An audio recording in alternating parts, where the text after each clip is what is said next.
Assalamualaikum warahmatullahi wabarakatuh. Perkenalkan, nama saya Selvia dari Prodi Penyuluhan Peternakan dan Kesejahteraan Hewan semester 1. Baiklah, saya akan menjelaskan mengenai paradigma Quran.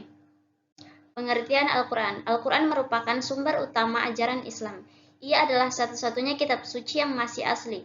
Isi ajarannya lengkap dan sempurna. Inti ajaran Al-Quran adalah pedoman hidup bagi manusia dalam upaya meraih kebahagiaan dunia dan akhirat.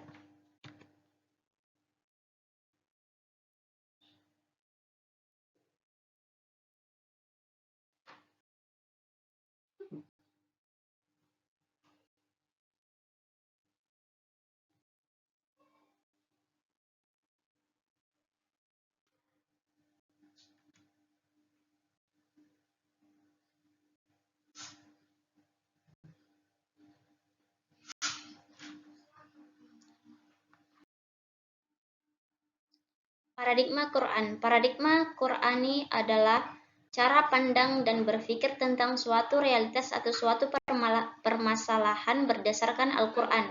Pentingnya paradigma Qurani meluruskan akidah manusia.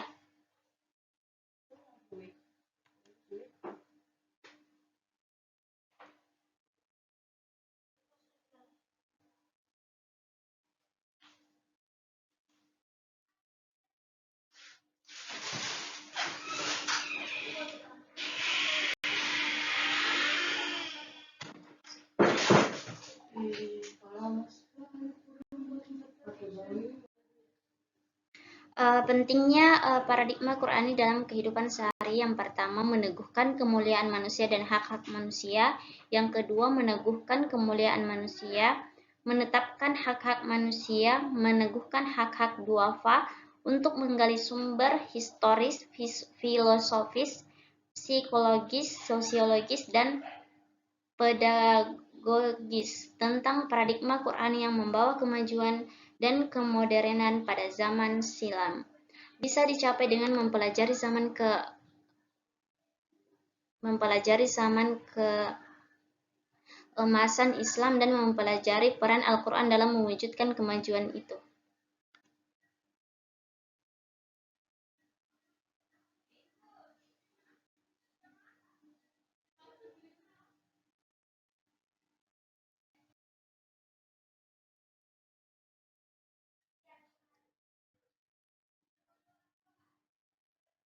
Kemudian menggali sumber tentang paradigma Qurani.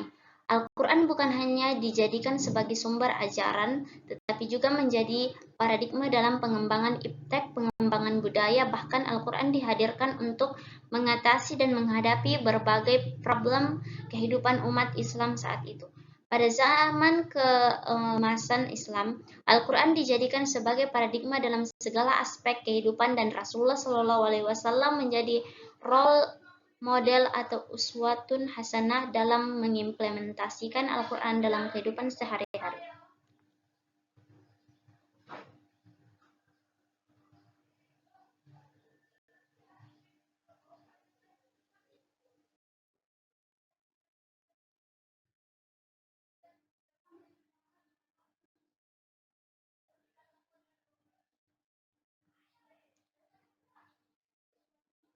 Kemudian Al-Quran dalam kehidupan sehari-hari.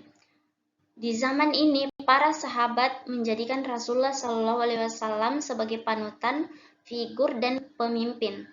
Setiap perbuatan yang Rasulullah kerjakan, mereka pun melaksanakannya. Setiap larangan yang Rasulullah tinggalkan, maka mereka pun meninggalkannya. Para sahabat merupakan generasi terbaik dalam kacamata Islam, sebab mereka hidup langsung di bawah pimpinan Rasulullah SAW. Rasulullah hadir di tengah-tengah mereka dan Rasulullah hadir di hati mereka.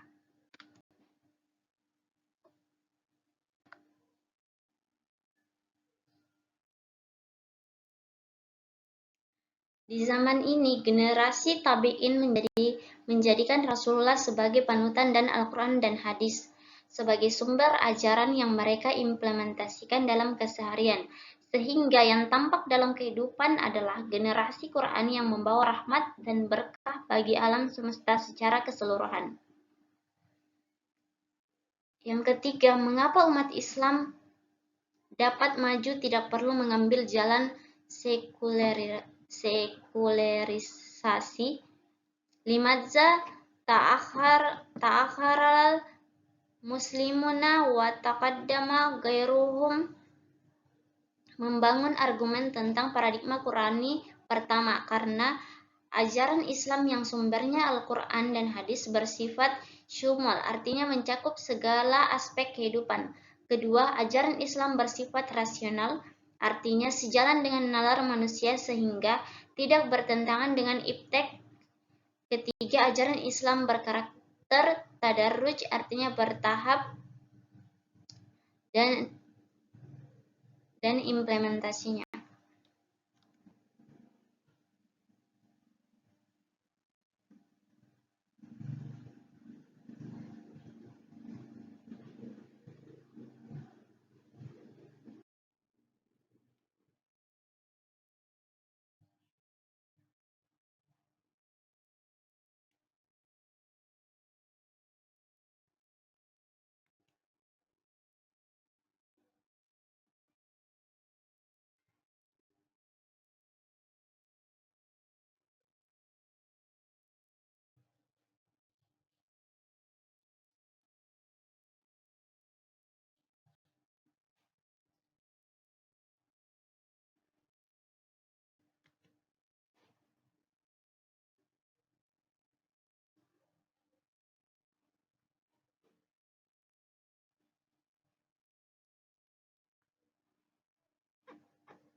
Bagi umat Islam, kemodernan tetap harus dikembangkan di atas paradigma Al-Quran.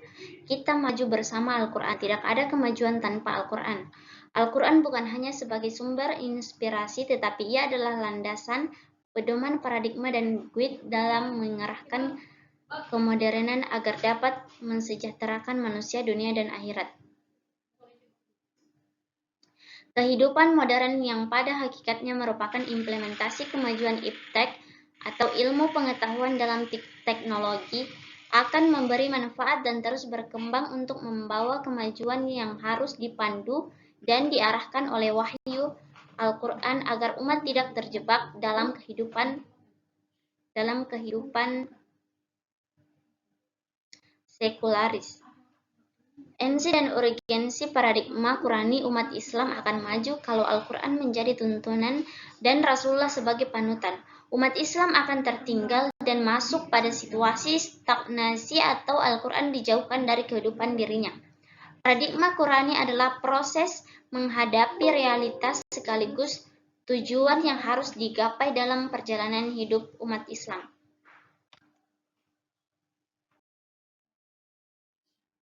Kemunduran umat Islam pada abad ke-18 adalah karena beberapa faktor. Pertama, justru karena umat Islam meninggalkan peran Al-Quran sebagai paradigma dalam menghadapi segala persoalan.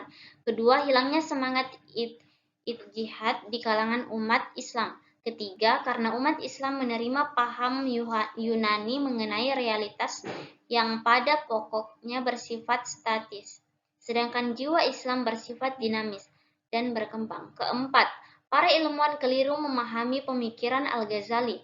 Faktor kelima, karena sikap para khalifah yang berkuasa pada zaman itu tidak mendukung pengembangan dan keilmuan karena takut kehilangan pengaruh yang berakibat terhadap hilangnya kekuasaan mereka.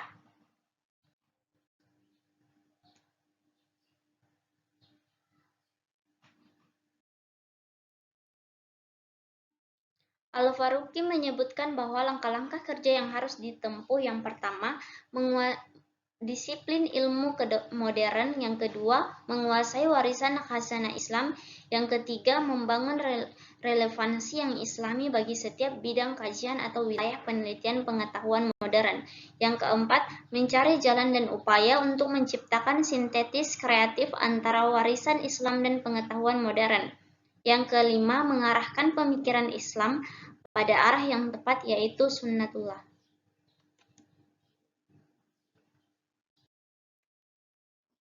Kesimpulan, fakta sejarah bahwa kemajuan, kedamaian, keamanan, dan kesejahteraan yang telah dicapai pada masa keemasan Islam adalah wujud dari aktualisasi Al-Quran sebagai paradigma kehidupan.